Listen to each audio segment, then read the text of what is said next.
अऊज़ु बिल्लाहि मिनश्शैतानिर्रजीम। बिस्मिल्लाहिर्रहमानिर्रहीम। रूह निकलने का वक्त यानी आलम नज़ा। हम सबको मौत आनी है तो हमें इसके बारे में जानना बेहद ज़रूरी है।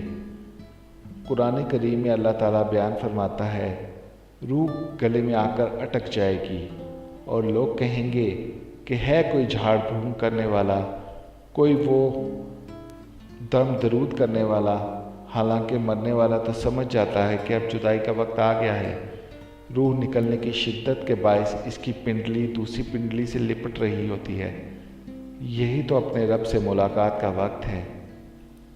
जब रूह निकलकर गले तक पहुंच जाती है और तुम मरने वाले को अपनी आंखों से मरता देख रहे होते हो, इस वक्त हम तुमसे ज़्यादा इसके नज़दीक होते हैं, मगर तुम देख नहीं सकते।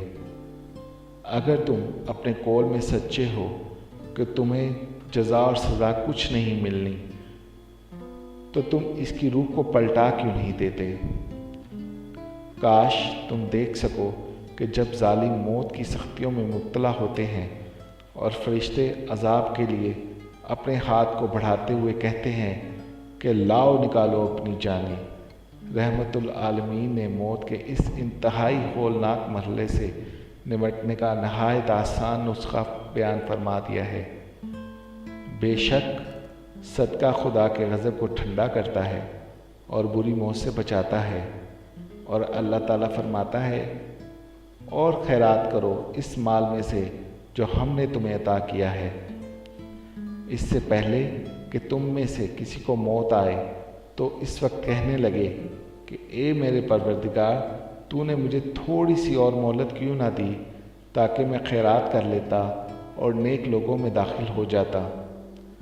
और जब किसी की मौत आ जाती है तो अल्लाह ताला इसको हरगिज़ मोहलत नहीं देता, और जो कुछ तुम करते हो अल्लाह इससे ख़बरदार है।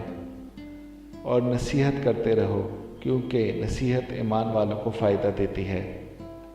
अल्लाह ताला हमें तकलीफ़ मौत से निजात फरमाए। अल्लाह ताला हमें सदका खैरात करने की तौफीक अता फरमाए। अल्लाह ताला हमारी रूह को कब्ज़ करने की तकलीफ़ से आराम पहुँचाए, इस अमल को आसान पहुँचाए, आसान बना दे, क्योंकि हर एक को तो अपने खुदा से मिलना ही है और हर एक को इस अमल से गुज़रना ही है।